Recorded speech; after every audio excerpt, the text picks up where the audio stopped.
Have you ever heard about Elden Ring?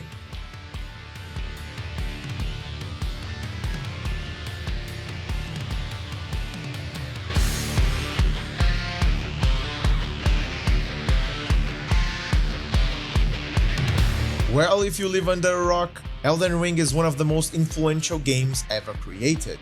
With its new DLC released a couple of weeks ago, the game is at its prime. This game is very well known for being part of the Soul series, a series of games developed to hone your skills as a player and obviously destroy your will to live. What the fuck is going on?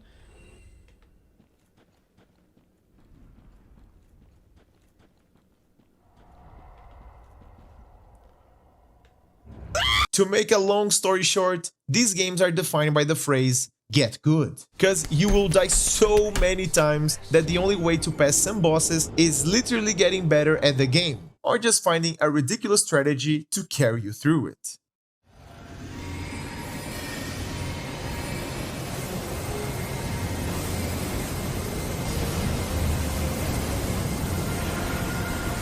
And the lore, oh the lore of Elden Ring. It's very complex and you need hours and hours of dedication to understand the simplest of things. Which is not a problem in this case, because trying to connect all the dots is kind of interesting to the experience and mystery of the game. And to make it simple again, let's just say that the lore of Elden Ring is very serious, deep, dense, and actually very dark. But we're not here today to talk about its gameplay or lore. We're here, my friends, to talk about its adaptation to manga. And you might be wondering, why is the title saying that the manga is a joke? Isn't that disrespectful? And my answer to that, my friends, is that this is not my opinion. This manga is, in fact, a joke, and a very good one. Before we start, I'll just point that if you haven't played the game yet or didn't watch anyone playing it, some jokes/references will go unnoticed. But you can be sure that this manga will be very enjoyable, even if you have zero Elden Ring knowledge. Oh, and don't forget to subscribe, it really helps me a lot.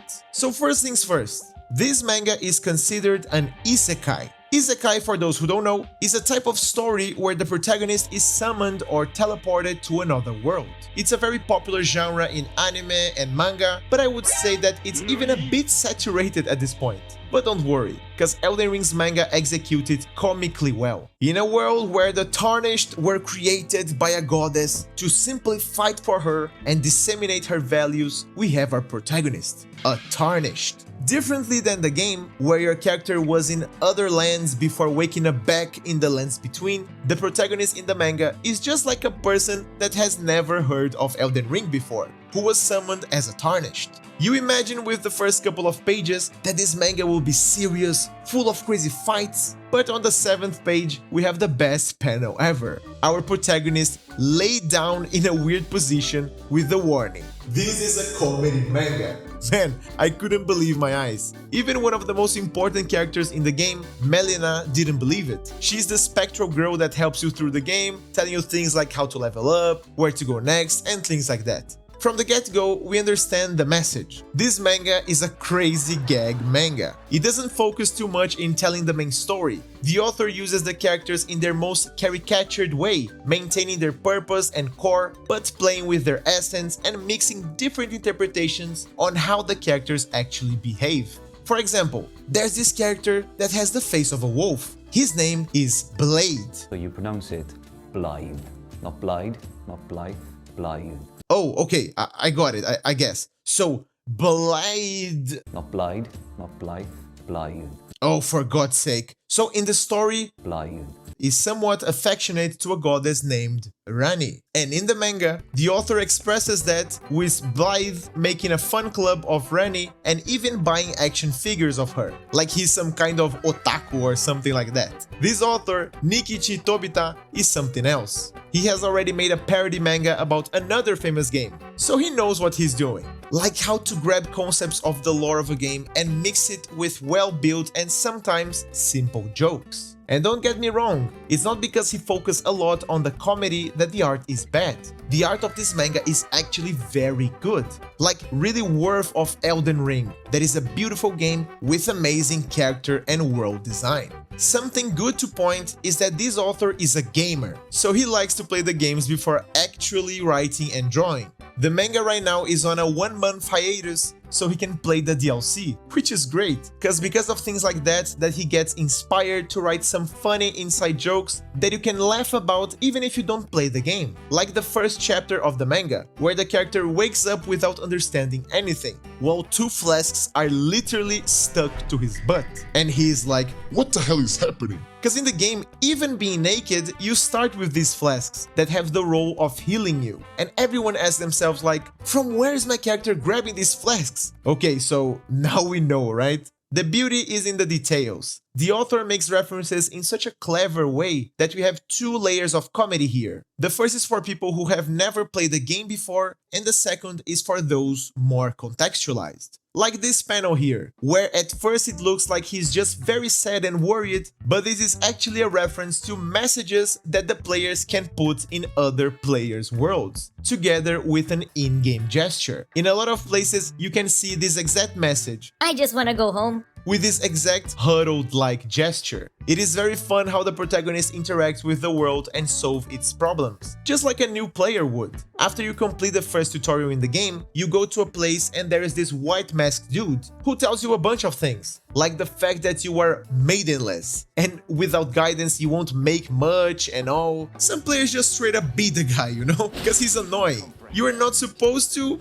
but you can, like, who cares? Well, the protagonist doesn't, and he tries to beat the guy, that gets very surprised. Then he keeps talking and giving him information, where we get to see the personality of our main character. A real newbie who gets scared at first, but then just accepts that the world is ridiculous as he tries to mix himself with it. Oh, you look like a nice guy. Of course I'll help you deliver this. Oh, okay, so I gotta kill that dude. Pfft, that's fine, man. He just goes like that, you know? The main character then, after understanding the concept of leveling up and receiving his loyal companion Torrent, the spectral steed, just like in the game, goes on his adventure, exploring the territory, meeting a bunch of characters, and eventually progressing in the story. It is great that all the characters resemble a lot their in-game selves, but basically all of them have a crazy twist, just like Blythe.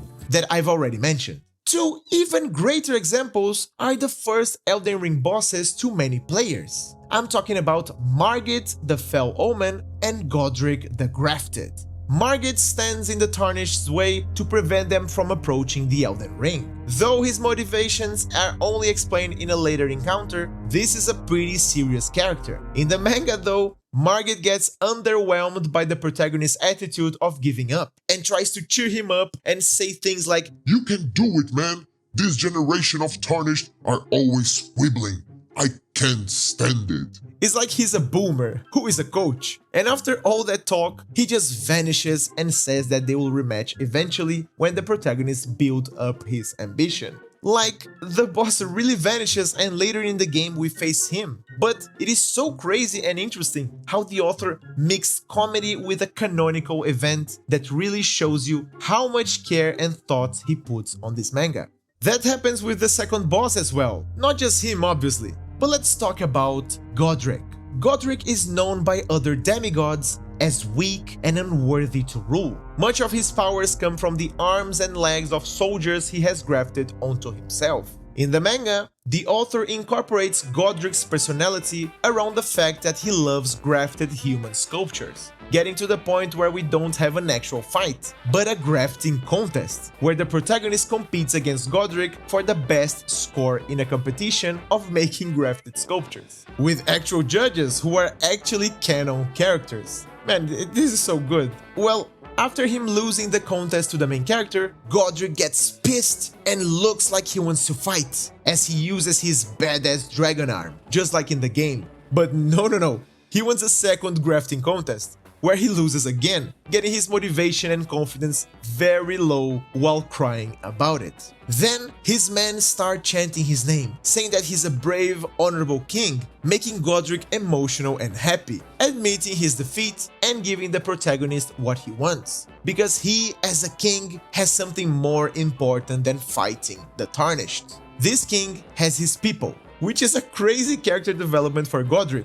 as in the game he's just a bad king with bad values who gets killed by you, the player. The story of this piece is so interesting, mysterious, and funny that you cannot stop reading this manga. The characters are fun, the main character is one of the most charismatic, stupid protagonists I've ever seen, which is definitely a compliment by the way, and the art is simply amazing. Everything that I said here is on the first chapters of this manga. I tried not giving too much because the game and the manga are amazing, so you should definitely experience them by yourself. You won't regret it. Two very different experiences, but both very enjoyable. Thanks a lot for watching, like and subscribe if you enjoyed the video, keep playing games, keep practicing, get good, and of course, keep reading manga.